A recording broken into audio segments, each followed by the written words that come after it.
Hey guys, back again with part 2 of the Truilo interview. This one's going to be all soccer talk. The first episode, if you didn't see it, was about Bethune-Cookman Baseball's SWAC championship and run to the Tallahassee Regional at the College World Series.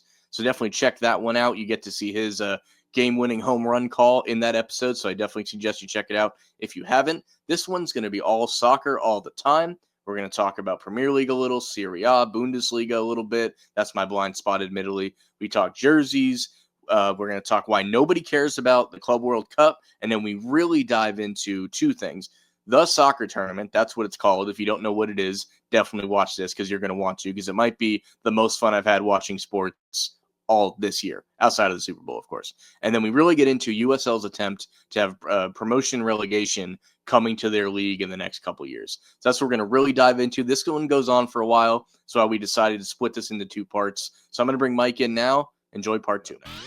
All right, now we're going to shift over to something I don't get to do nearly enough on this show, and that's talk soccer. And I don't do it because I'm not as tapped in as I am other sports. I don't always have someone to bounce the ideas off of, and it's not always easy to carry those topics, especially in the world's game where there's so many things going on. So Michael's agreed to tap in on that. We touched on it briefly the first time I had him on, and if you haven't seen that, go check it out, because that's more like the background of him as a broadcaster and what got him to this point. And we touched on soccer for a while. So the only thing I want to recap on that from the first episode, give us your soccer identity. What are the clubs you support? What are the reasons for that? Everyone knows mine because a few times I do touch on it, but let's get them up to speed on yours. All right. Well, Orlando City is the big one. I was a season ticket holder for over a decade when they started in 2011 until 2021, when they finally, my brother finally moved away, and we weren't going to as many games, so we finally let him go. But I still go to a couple games every year. I got to figure out when I'm going this summer. I haven't been to a game yet. Keep me posted, because I'll go with you. I haven't gone this year either, and I've been itching to go. So, other than that, in the Premier League, I used to be a Man United fan. You see the Wayne Rooney jersey in the background, the signed Wayne Rooney jersey that was a gift from my dad.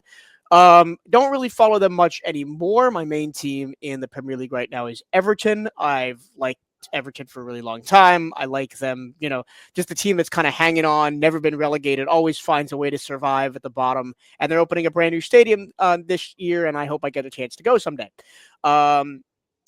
Jumping around to some of the other European leagues, I don't follow them at all as much, but Serie A in Italy, I get Juventus from a friend of mine who grew up loving Juventus, but other than that, I kind of follow the Milan rivalry, Inter and AC Milan. Bundesliga, I really like Borussia Dortmund, and one of the places I really want to go is a Borussia Dortmund game at Signal Iduna Park, one of the best atmospheres in the world. I'd love to go experience a game there. Spain, don't really have a team. France, don't really have a team. So, yeah, that's my soccer following background. Other than that, I played growing up here in Daytona Beach. I played for the Ormond Beach Soccer Club. cool. I coached for the Ormond Beach Soccer Club at a youth level when my brother was coming through the system, and I was a Class 6 referee for a number of years before my sports broadcasting commitments forced me to hang up the jersey recently. So that's my involvement with the beautiful game. So I think we touched on this briefly last episode. Are you also a part owner of Man United as myself? Yes. So that I have like 3 stocks. I think I'm 4 right now. I have struggled for easily a decade on settling on a Premier League team. That is my answer currently because of the ownership. I actually picked up my first Man U kit this week. I went on a little soccer jersey eBay, anything I could find for a good price that was fit me and everything. So I got a few things coming. My birthday's next week, so I'm kind of treating myself to a few things. But AC Milan in Italy is my number one team that is in Orlando City outside of this country. My grandfather was in their youth academy before he came to this country, so that was the default reason there. Juventus because of Buffon back in the day, so I don't mind. I'm not a big second team guy. That is my one rare exception. I think would be Juventus. It's a big gap. It's AC and then way down would be Juventus, a significant drop. But to tie this back into our Cookman conversations, Brian Harvey at Bethune-Cookman, huge Man City fan. And we're at these baseball games. They go 3 hours, sometimes more. You talk about some stuff. And, we'll talk soccer from time to time. And I mentioned, I've never settled on a team. So he gave me like growing up, it'd be like the click here to see what Harry Potter character you are. Yeah. He basically had me take like through him. It wasn't online or anything. He's like, what are the what football, basketball, baseball teams do you support? And I'll try to kind of mold your personality on what team I think you should follow. And we kind of fell somewhere between Arsenal and Everton.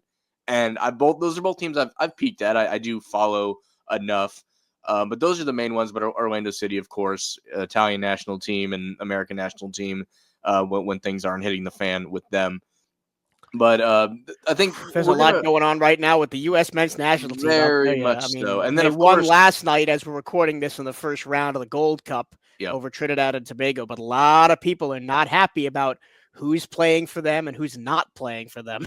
Yeah, the biggest, talk AC Milan, Christian Pulisic not playing with the national team. That is, I don't know if you listen to the Landon Donovan, Tim Howard podcast ever, the Unfiltered Soccer. They've had a lot to say about it lately, and that's actually been entertaining because those are two guys that are very well respected. Their opinions carry weight. To me, it's worth the time listening to two guys that have both played for Everton. Yeah, as well. Yeah, definitely. I'd rock an Everton jersey for sure. That's one that I would get in the future. Before we get to we're gonna kind of bullet points, some of the major leagues who won, a couple teams that went down. I want to highlight too. I've been curious, and I should have told you about this. Did you catch any of the soccer tournament in the past week or two? Are you familiar with this? TST is electric. I love following it every year. It's funny because the basketball tournament, which is the sister tournament to it, it's the same company that runs it. And I believe it's older, right? That came first. Yeah, the basketball tournament came first. I don't really care as much, but seeing all the creator teams and the teams that send representatives and all that stuff and the social media hype around it is really fun. I'd love to get out there one year. The problem is it's always during baseball tournament time. Yeah. So I don't think, unless they push it back a couple weeks, I don't think I'll ever get a chance to get out there, but it looks like a ton of fun. Yeah, I had a friend, shout out to Cody, who actually went out to North Carolina. I don't know if he stayed for the whole time. I think he stayed the group stage weekend, just saw everybody play. I couldn't help but so to the basketball tournament, I've watched it in the past. There was a year that a team built out of Central Florida went pretty far, so I followed them. They had some Florida State, Miami, UCF guys like Keith Clanton, a UCF legend, was on that team. And I enjoyed that for what it was. But I also enjoyed the Big Three. There are other versions of basketball. If you know where to find them, you can get that. Last year, I only watched it because of Pat McAfee's team. 100% admit that. This year, I watched every single game I could get my hands on that I was free to watch. That is men and women, because on top of everything the men did, Hope Solo played in a game for the first time in over a decade. So that was incredible to see. But Sergio Aguero is on a team. There's a Wrexham team. #United. That's the next team I'm looking to buy into. Okay, so yes, I want to talk about #United because that's how I found out about TST, because I follow them on social media and I watch their YouTube stuff, and that's how I figured out it was a thing. Yeah. So are you also in line to buy shares in that? I don't think I have the money right now to put into it, but it's something I am looking forward to do potentially. But I want a kit eventually. Yeah. I want some merch. I put myself on the waiting list for that because it's you can buy them in England already. You can buy in the UK, but as Americans, you got to go through another hoop.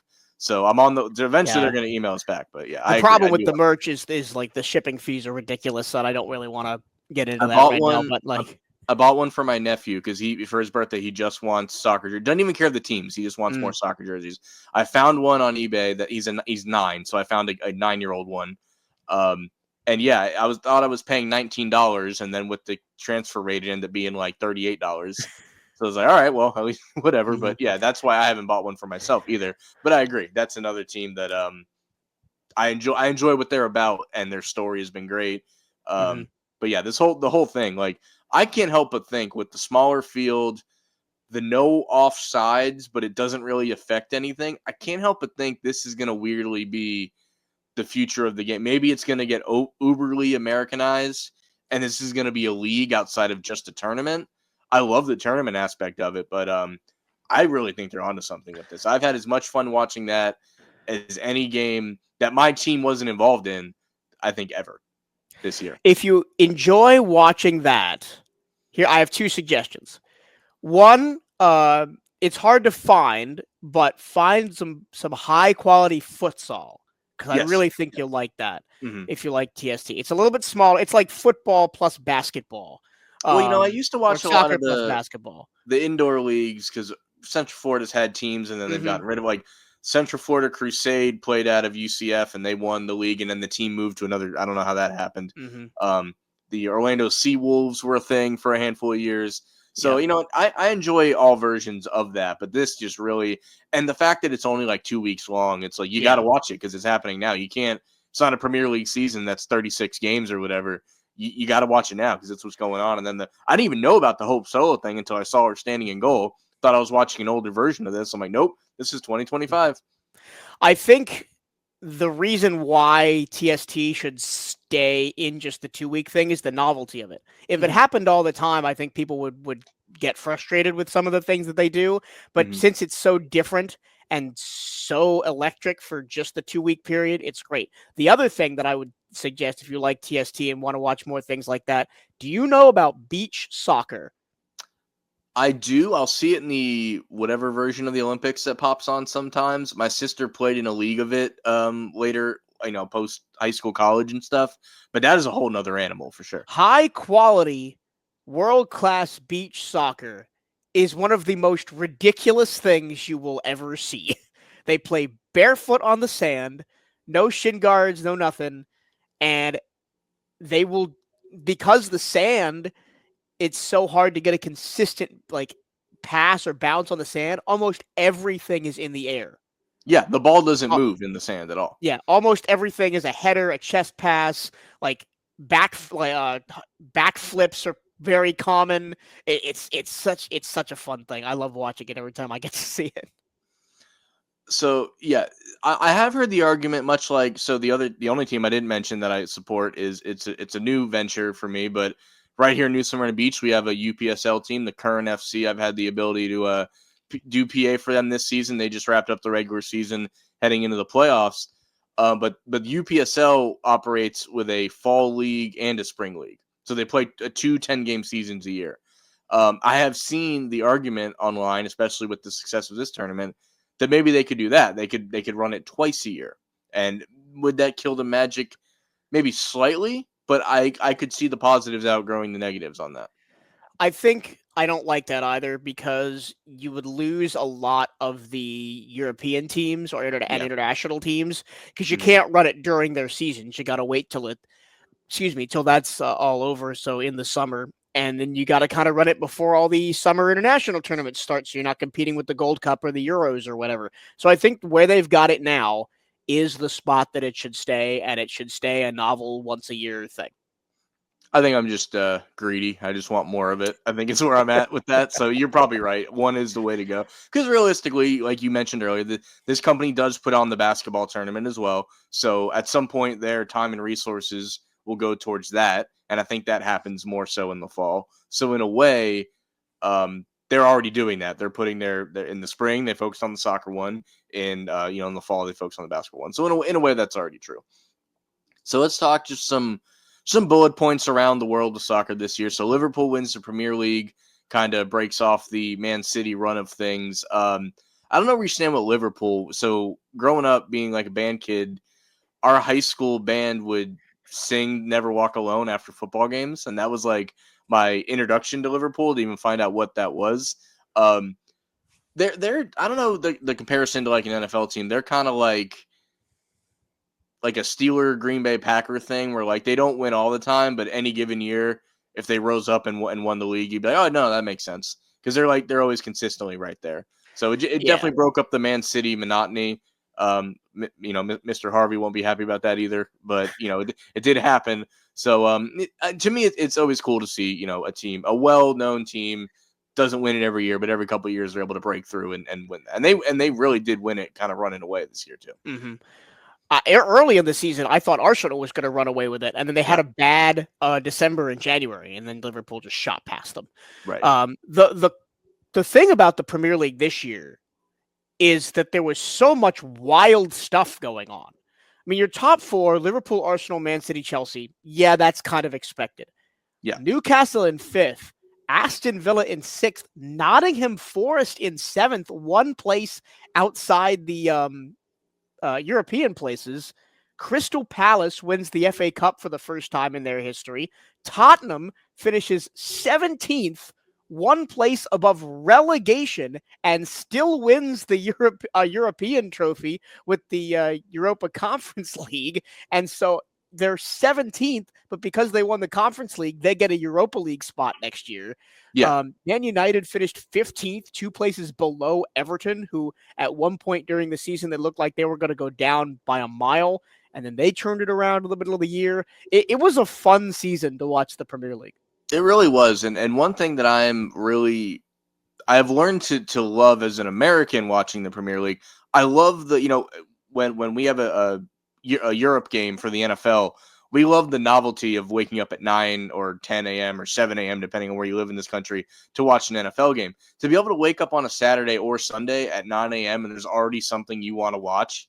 Like, I love that. I love that ability of that. It's something we're actually going to lose in the World Cup next year because with it being here, everything will be in prime time. I miss being able to kind of like that first weekend of March Madness where you're at work, but you're watching stuff on your phone or your stuff in the office. Like, as Americans, we're gonna miss that a little bit, but I think we will enjoy the ability of everything's in prime time and everything. But to me, as an American that's had that now for the 15 years I've really focused on stuff like this, I love waking up at 9-10 o'clock in the morning.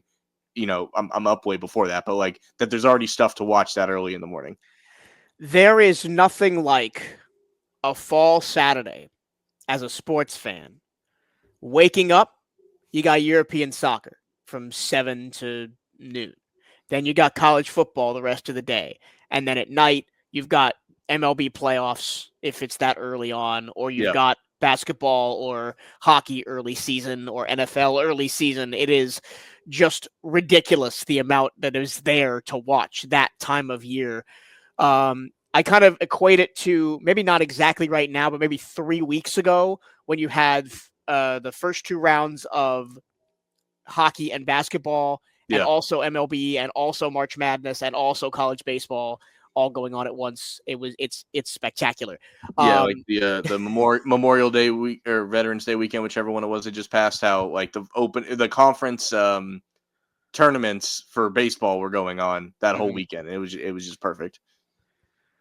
So another kind of, I think, noteworthy thing coming from Premier League is the other end of that coin is only a couple of years ago, everybody's favorite Cinderella, Leicester City, getting relegated back to the championship. I think that is something that is a team that's grown, winning it once a couple of years back. Like, it is not unusual to see someone walking around with their jersey these days. So it'll be interesting to see the people that are going to stick along for that ride about potentially getting back up, in the next year or two.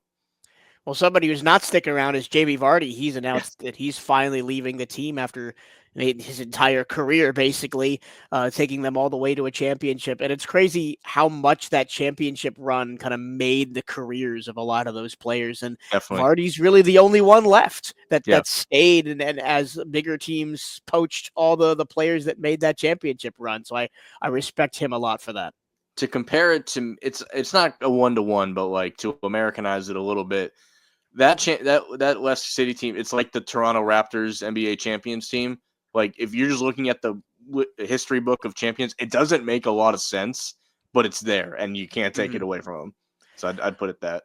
I would honestly equate it more so of I'm gonna use Bethune-Cookman as an example. If Bethune-Cookman men's basketball didn't win the NCAA tournament, but made won their conference, made a deep run, were the darlings, the minnow darlings of everybody in the country for a while. It's kind of something like that. A team that had almost no success historically just caught lightning in a bottle for 1 year and ended up winning the whole thing. That's how I was going to say the Mavericks at first, but I do think it fits more with the Raptors if we're talking NBA comparisons.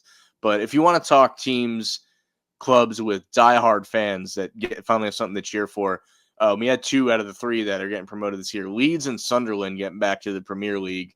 Most people know Sunderland they've done the opposite, the reverse Wrexham, as I like to call them, where the several Mhm. years in a row getting relegated. For them to finally reach it back, and Leeds just always been really Leeds and Newcastle. Newcastle's been back in the Prem for a while now, but for these diehard fans, it's been a good, even if it's only been 2, 3, 4 years for some of these, it feels like an eternity. And for Sunderland, it's been nearly a decade, I want to say. So for them to make it back to two fan bases that, unless you have a reason to dislike those clubs, you're probably pretty happy for. Yeah, and Sunderland is my brother's team that he There you go. likes to support, so I'm kind of happy for him. Although my dad's team is Southampton, and they got relegated, and Oh, that they was the finished other on one. 12 points, so not a lot for him to be happy about this season. I mean, when you finish with 12 points, you've had 80% of the season to wrap your head around the fact that you're getting relegated. You've had a lot of time, to figure that out. To talk a little Serie A too, Napoli wins Serie A. It looked like it was going to go Inter there for a while, but now in the last game of the season too, we're able to get that win. My best friend since middle school that's in the Navy, the first place he was stationed was Naples, Italy. So he's taken to them as a team. So he was pretty happy about that. It looked like Inter they made it all the way to the Champions Finals and they got smacked by PSG. So that was like, if I had to bet on that game, I probably would have picked PSG, but I did not think that was going to be the final score for that one. No, and to talk about the Champions League a little bit, there's been the running joke of PSG and French football in general, like, oh, they can't win anything, they always choke, they're never going to win anything, and for them to finally win and kind of break that meme, and it's like we finally won one. I was kind of sad to see it because I like joking about the French teams not winning anything, but yeah, there was no better team in Europe this year. Yeah, I mean, to me, it actually reminded me, I'm going back 2018, maybe 17, but when it was when Juventus made it, and it was one of Buffon's last years, and it's like the only thing he hadn't won. Mm-hmm. And they were playing, I think, Real Madrid with Ronaldo, Ronaldo, yeah. and they score first, and I'm like, all right, let's fucking go, and then they just get trounced after that, and Yeah, that's one of my. I remember watching that final at my friend's house. Who's a really big Juventus fan, and just kind of feeling sad. it was one of the first times that Gigi actually looked 40 plus years old. It's like and like it wasn't getting a lot of help that game, but I probably would have said that anyway because I'll be an apologist for that guy forever. But yeah, that it reminded me a lot of that. At least Juventus scored, whereas Inter did not in this. Another kind of weird note, not weird note, but to me noteworthy. But Venice getting relegated a couple years ago, they kind of rebranded. They embraced like their fashion kind of culture. They redid their jerseys. They signed Louis Nani right out of Orlando City. He was kind of the face. They went from C to B and then B to A in about a 4-year stretch, I want to say.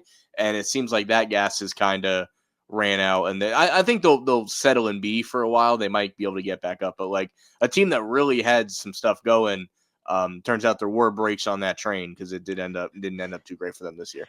I like Venezia. I like Yeah, the me whole too. social media thing they do. I like the Mhm. jerseys. I like the fashion thing. I really wanted when they first got to Serie A, I really wanted one of their jerseys from that year, Yeah, but it would be multiple hundreds of dollars to get one, and yeah. I'm just like, nah, it ain't worth it.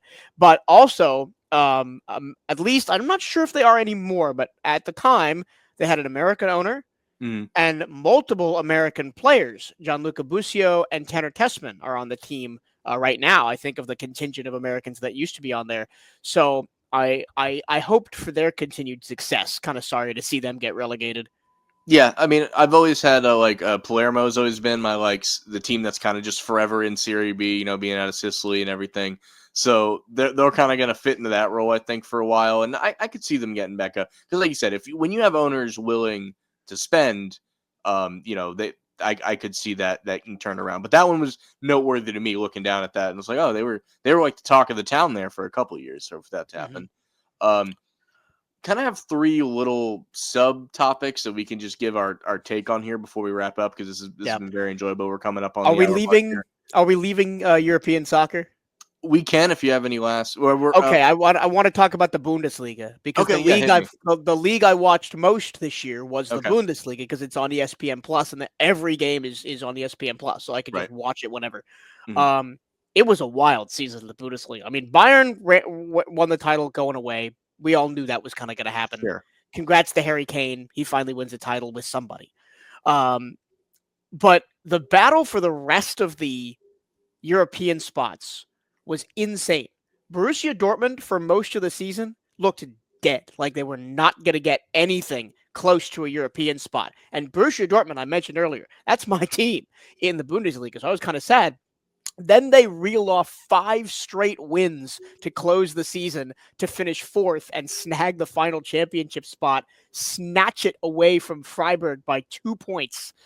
And that was a great close to the season. And then Mainz getting a win in their last 2 games to bounce RB Leipzig from European places. And if you know anything about German soccer, you know that if you're either with RB Leipzig or against RB Leipzig, they're like the Yankees in that sense. So that was a really fun close to the season that I had a good time watching.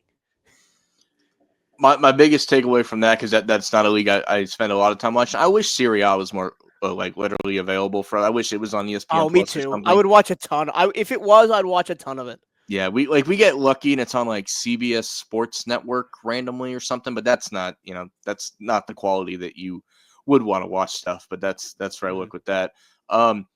Before we leave Europe completely, another we talked pro rail some of these other teams. Wrexham's going to be in the championship next year, and you mentioned like someone or hate someone. That's kind of where people settle with Wrexham. I'm someone that's kind of followed this journey since it began. Where do you stand with Wrexham? I don't really have a big opinion on it. Yeah. It's another story of somebody rich buying a club and pouring a bunch of money into it. And it's happened a lot of times in a lot of different clubs. Look at Newcastle, right? Look at Manchester City before they got Middle East investment. They were kind of a mid-tier, bad to mid club, and now they're winning every year and have the most expensive roster in the world. And the way soccer works is you can do that. I wouldn't be surprised to see Wrexham in the Premier League in 2 or 3 years because there's that amount of funding in it. Right. And I think why that they've had such a polar opposite response to Wrexham, as I think because of the media campaign and because of who owns the team and how much it's been kind of forced down your throat as a soccer fan. Like, ooh, look at Wrexham. Ooh, look at the documentary. Look at all this stuff. I think that's what people resent more so than the actual story of them climbing the ranks and being successful. To me, the hate isn't super. Like we talked Sunderland there for a minute. Like a lot of people know them because of that documentary series, the Sunderland Till I Die thing. So if you are a fan of a small club, I think it's more jealousy, envy, whichever word you want to use. That could have easily been your team. Like the first team Rob McElhenney wanted to get a team in Ireland, but they couldn't find one that really fit the vision that they wanted. So just because that's where they happened to pick, and they picked it for the community and the fact like they saw potential in it. Could you have technically done this anywhere? Yes, but I don't think to this extent. I think it is a perfect match. I think it's worked out the way it is. I am happy to see them succeed, and I think it's helped with what we're going to talk about next. And it's like it shows the story from the American, because it's basically European soccer through the American eyes, the whole show and the way everything works. And like we can't really watch League One or League Two or the National League, but now that they're in the championship, like as an American, we're going to get to watch them on ESPN Plus whenever we want. So don't be shy. I remember watching, there was a Rob McElhenney interview, and he wouldn't say the team, but it was someone who works in analytics for a Premier League team. And they did like a case study on what are the most meaningful soccer brands to Americans. And he said, when I got the list back, it made me want to jump out the window. Because number 1 and 2 were Man United and Manchester City. That's to be expected. 4 was Wrexham, and 3 was AFC Richmond. So that just shows how America, a club that does not exist. Yes, come on, guys, do some. It exists right here, though. It exists in our hearts. So that's an example of like I don't think the hate is warranted. I think if you're a fan of a small club, you just wish it was you that was picked.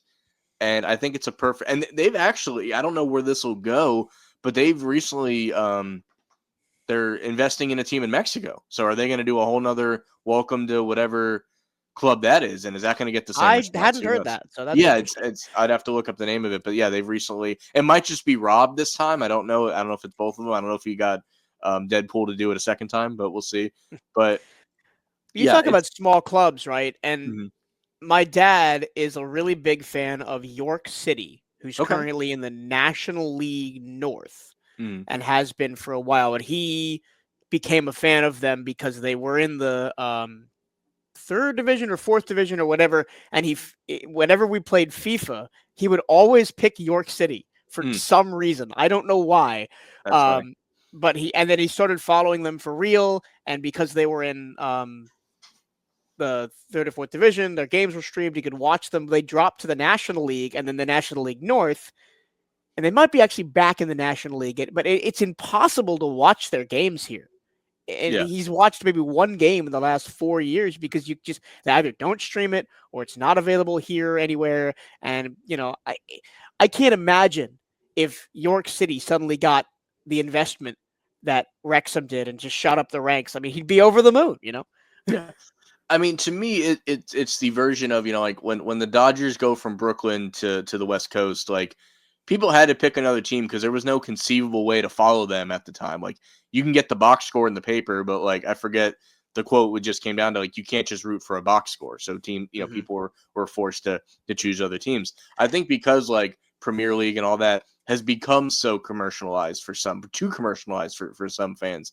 They like the idea of like, yeah, if I'm a Man United fan, that didn't really change, but I am going to take some of the energy I used to follow Man United with and find one of these smaller clubs because it's a more pure version of like if someone it's like over here if someone took to like, oh, I'm an LSU fan, but like I'm going to watch Youngstown State in the FCS and I'm going to be invested in their wins and losses. I think a lot of people are starting to do that, and they're like, while they exist in the same universe, they don't really. So there's really no shame outside of a rare FA Cup matchup. You don't have to worry about it. And bringing it back to the American side, which is probably where we'll go next, looking at the at the rundown of the A show, rundown. Yeah. is I kind of feel the same way about Orlando City. Yeah. When they started, right, they had moved from Austin. They were the Austin Aztecs of USL 2, and they came in and they were good. And then they were Orlando. At first, they were the Orlando Lions, and then they were the Orlando City, and Lions became their nickname. Um, and then in USL Premier, I think was the name of the league at the time. The league that is now USL Championship. Um, I fell in love with it because it kind of gave me the minor league baseball feel of like, yeah, this is our team, and the only way to follow it really is by going to games or watching small YouTube broadcasts, and it you kind of feel the sense of community because it's not so big and commercialized. It feels like a grassroots thing, and that's one of the reasons they got to MLS is because they got so much grassroots support. But since they've gotten to MLS, it's kind of felt like the club that I grew up loving has kind of gone away a little bit because they've got I mean, the new ownership has been great. The Yep. investment of the club has been great. There's great players there. Oscar Pareja is a great coach. The product on the field is terrific. Just everything around it kind of feels less genuine than it used to when I was growing up, and I feel that way about MLS as a whole, really. Yeah, I tend to agree with you. Like, I still love Orlando City. Has the shine come off a little bit? I tend to agree with you. I would say yes. Those USL days, like I never made it to a game in those days because I couldn't convince like trying to sell a buddy to go to what I'd have to describe as minor league soccer. What is a hard sell, which I understand. Nowadays, it is not hard. Like, especially in the early MLS days, I'd bring friends that I don't know if they could spell soccer, let alone really knew what it was. But on the way home, they'd be like, "Hey, so when's the next time you're going?" Like I would recruit people, and like I still look forward to the 1 or 2 games a year I make, but like it does feel a little different than those USL days watching it on YouTube and all that stuff. And if I had to pick a team in there now, like when Orlando City went to MLS, it opened up a spot, and I guess they sold their rights to a USL club to Louisville, which is why Louisville City has a very similar color scheme. And if Mhm. you squint, they kind of look their jerseys still kind of look Okay. like that. They're kind of in these 10 years since it's crazy. It's been 10 Mhm. years in the MLS already. They've kind of worked on their own identity, and they weirdly have a rivalry with the Rowdies just because of who their DNA is built in. Yes. I might not have a USL team to cheer for, but I have a USL team to cheer against. That's for sure. I know that much. But yeah, I agree 100%. It does not mean I love the club any less, but the mystique and the sense of community has dwindled a little bit. It's become, I don't want to say commercialized, just more like it's your buddy you used to be in a band with, but now he has a full-time job. And like you still love the guy. You guys still might jam on the weekends, but it's not the same thing. Mm-hmm. And I don't know, maybe you can speak about this. Being involved with a small local soccer team now down in New Smyrna, Mm-hmm.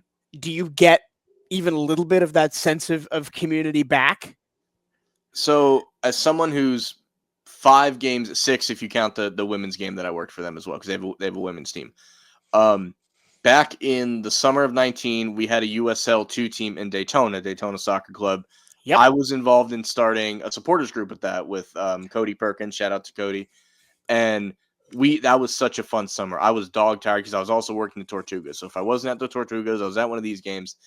First year went great. They finished like 3rd in the division, which was unheard of for a first year team. They then got a sponsor. They were going to be sponsored by Rush Athletics. They were going to be Daytona Rush going into the next year. Then COVID happened and the club did not survive. Yeah, So I when I have a learned, buddy that worked for the front office for yeah. that team. So when this came around last year, different league, UPSL, of course. I wanted to get involved immediately. I was like, hey, we need to stream these games. We need to do something. There's no Wi-Fi at the stadium currently.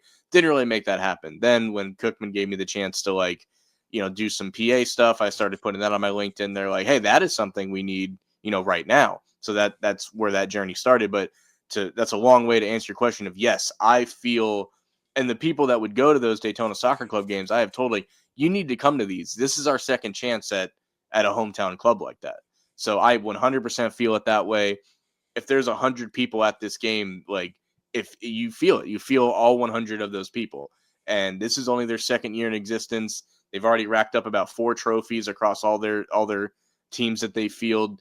And it is something that I'm glad I get to be a small part of because I 100% feel it as like the magic of what Daytona Soccer Club was for that 1 year and Orlando City was for that like 5-year stretch. It is a very similar feel to answer your question. So UPSL, there's aspirations to make them a USL 2 squad.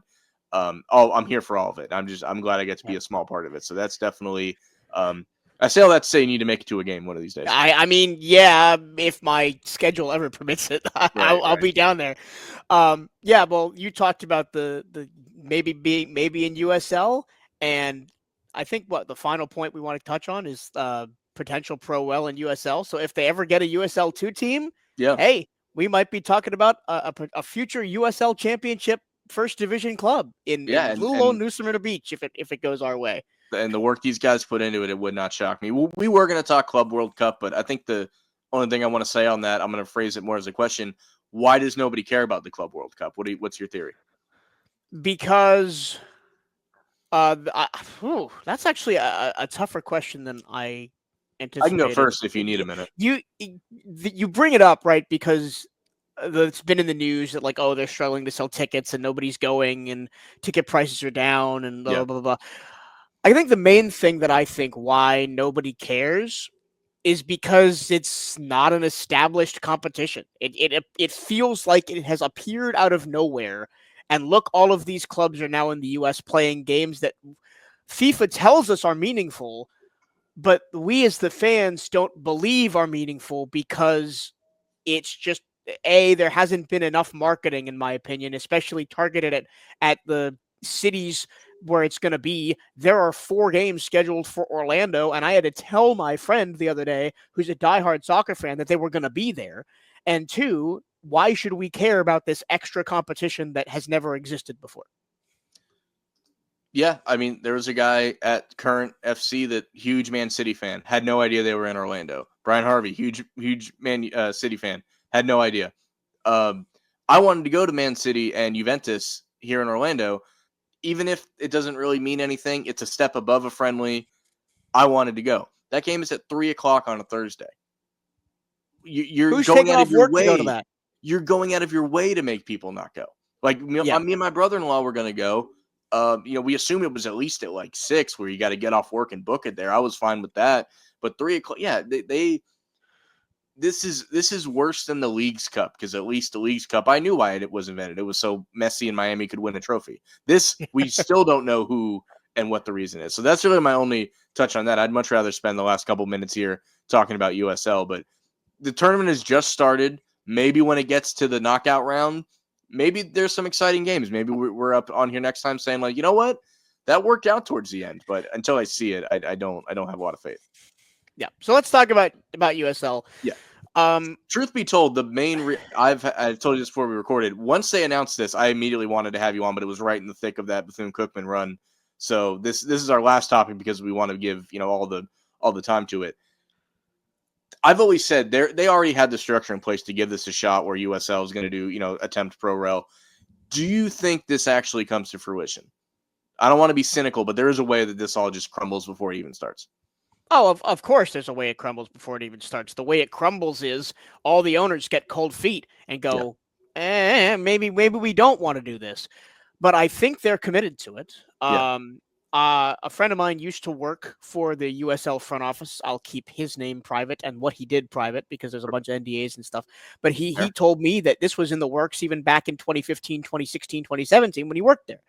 So it's been thought about for a long time. They have the system in place. They have the 3 full professional leagues, Championship, League One, and League Two. And then there's I know they're going to try and do it for women. Maybe in 2030 is when they're aiming to do it for the women's side, but they're still trying to develop that women's professional league.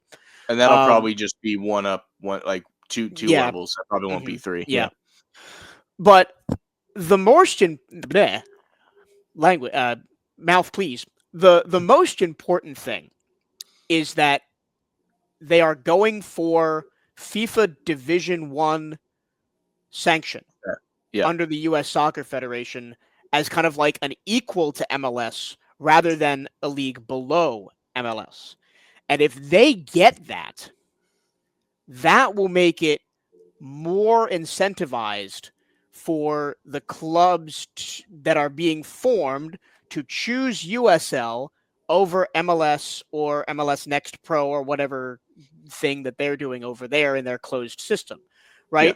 Because let's use New Smyrna Beach FC as an example, or the Wave, right? We said if they join USL 2, they can get promoted to USL 1 and a USL Championship. And if USL Championship is a Division 1 league, they could qualify for, let's say, a Club World Cup because they could be a domestic champion. Right. That is the kind of top end you want your leagues to have. The big questions when it comes to ProRel, not can they do it, not should they do it, but is it sustainable? Yes. And that is where it will either succeed or fail in the first 5 years, and I'll explain why I mean that. Let's take a team from the USL Championship. I'll think of one off the top of my head, Sacramento Republic. Sacramento Republic is very good on the field. They're very well supported in the community, and they are very well financially backed. They have chased MLS a couple of times in their history, and I've wanted them to get it a couple times in their history. Let's say they have a bad season. A coach leaves, players get hurt, they get relegated to USL 1. How much money do they lose?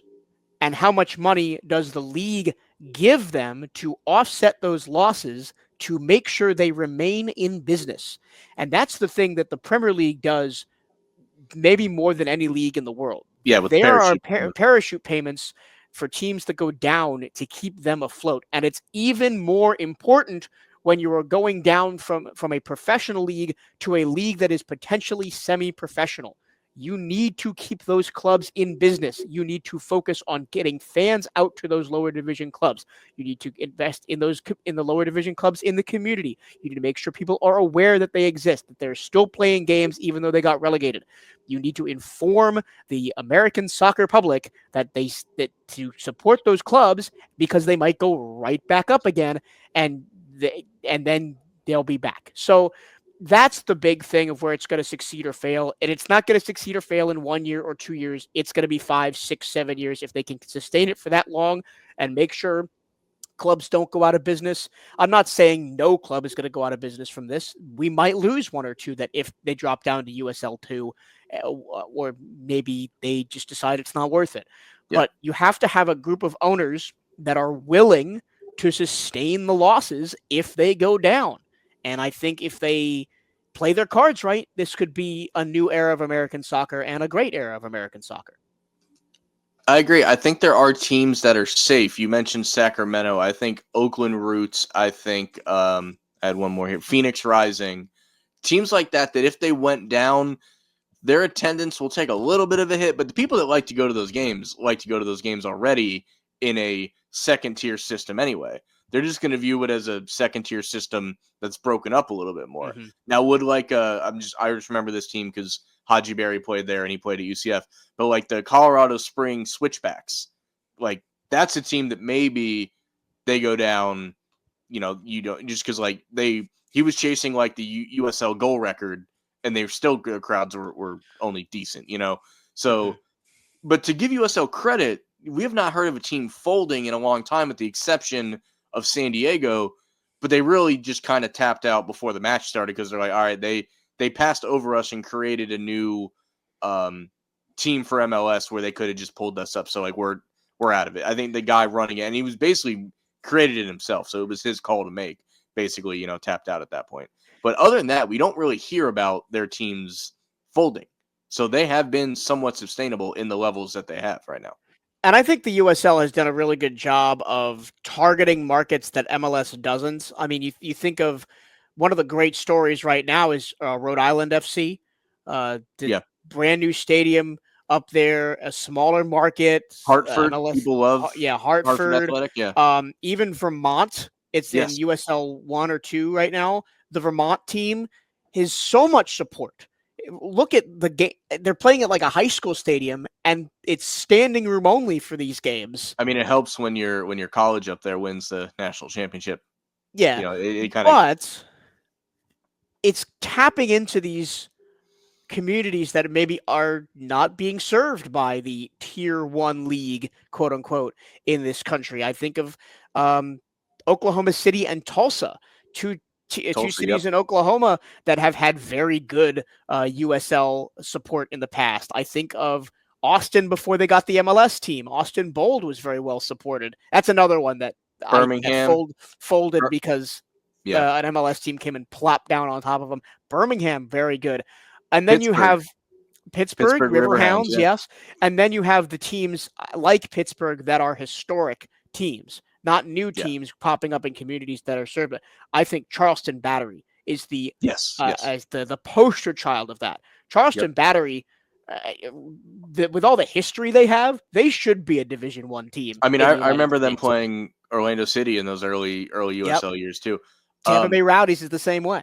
Yeah, and that is a team that, despite my disdain for them, like it's like the USF situation. If they didn't fumble at the goal line so many times, they'd be in a much better scenario on where they are on their respective pyramids. But I want to kind of keep this story in the forefront as we get updates on this. I want to bring Michael back in and we'll kind of discuss as information rolls out. This was kind of the ground zero of it all, because it's really only been a few months. We sit here and want to all right, so what's next? What are you doing next? When really it is a process. So we'll see where it goes. I want to end it on these two questions. Actually, one's a question, one's a statement. The statement is, my biggest issue with it so far is the names of these divisions are stupid. I think it's going to be USL Division 1. I have it one. USL Division 1, USL Championship, and USL League 1. I don't like it either. Dumb. Fix it while you have time. This is Championships. I like it what it is now. Championship, Division 1, Division 2. Keep it like that. Yeah, do that, or if you really want to, USL Premier, USL Championship, USL 1. Even that's fine. Well, and the league used to be called USL Premier. You could bring it back. So that is my big statement. Fix it while you have time. I feel like I'm watching the trailer to the Sonic movie again. But my last thing, and we may agree with this and we may not. If this was it's 2025. If this was happening, and maybe it was a little bit further along, if this was happening in 2013, 14, if you're a team like Orlando City that is dominating USL at that time, Are you still putting your efforts into going to MLS, or are you sitting around saying, not sitting around, but like, we're gonna be heavily involved on how this works out, because this might make us, you kind of touched on it a minute ago, makes us want to stay in USL to be a part of this system than joining the closed system of MLS. Do you think it'll stop teams from doing? Because to me, one of the many things I love about Orlando City, it's the closest we've seen to like a true pro promotion in this country. When you dominate the league below for so long, for half a decade, that you finally get pulled up. So they kind of did it the most legit way our country offers. But if this was now and that was then, do you think a team like that just looks at it like, all right, we're gonna be around for this ride instead? I don't think you can really say that, because you're taking too many if statements. If this was happening then, would Orlando City do that? I'm gonna avoid that question entirely. I'm gonna say, okay, let's take Louisville. Yeah. Louisville has a legit shot at MLS expansion. They have a great stadium. They have a great fan base. It's in an area of the country that MLS is not tapped into yet. Yep. Does Louisville now, if MLS comes knocking at the door, say, no, we're going to stay with USL and be part of this model that they're building? That's the key point in that question, right? Not could it have happened in the past, because it didn't. It's will it happen in the future, and will MLS make some moves to try and stop it if it starts becoming too big, which I think they will. And that's a whole nother topic that I'm going to save maybe for next time. I think that's a good idea. So I'll rephrase the question once on our way out here. If in the next 5 years, as this takes shape, Louisville wins 3 Shields and 2 Cups in that 5-year stretch, and then MLS is interested, but at that point, this is pretty fleshed out. You know what it is and what it isn't. Is it at least a harder decision than it would be now? Because right now the answer is like, absolutely, I want to go up. I'd like to say, yes, it's a harder decision, but it depends on where the money is. That's the be all and end all. That it depends on where the money is. If they think that they can get more money going to MLS, they will. If they can think they'll make more money in the long term staying with USL, they will. And that's the crux of the whole debate. Yeah, that's a good point. I think that's going to be the final whistle on this then. Almost right at an hour and a half too, ironically enough. So that's almost a full soccer game here. Like I said, I want to continue this. I'm going to follow this a lot closely. And whenever there's any updates, I want to bring Michael back on, and we're going to just kind of dissect what we get and move forward, because I want it to succeed. I've always had, maybe because Orlando City started there, I've always had a soft spot for USL. If it creates the identity of like, oh, they're doing it like the rest of the world, I think they can coexist. Even if I would like for them to be on the top level like MLS, but if that makes it sticky for everything, like you can leave it at 2. Like that only affects the money aspect, which of course rules everything. But I'm rooting for it. I'm rooting for the success, I guess, is where I want to end this there. Do you have any closing remarks before we get out of here? Yeah, I agree. I'm rooting for the success. I hope they succeed. And I hope a lot of small towns across the country suddenly have interest in starting a soccer team, because then they could potentially get into this pyramid system and move up the ladder. Yeah, I think between people seeing the Sunderland documentary years ago, Wrexham being as popular as it is, to being able to, if you're sitting there and you're a soccer fan and you watch Welcome to Wrexham, and then you learn that in your hometown of Hartford, Connecticut, you could be a part of a similar journey. I think it's gonna bring people out to the park. I think it really is. So we're gonna hope for more of that. But Mike, I appreciate your time, man. I know you got a vacation planned later this week, so hope you have a good time on your rare time off, and look forward to having you back on soon. Thanks again. Thank you so much for having me. I appreciate getting the chance to talk to you. And thanks for clicking on, guys. Thanks for watching and listening. Go support your local club, wherever that might be. So we'll see you next time. Take care.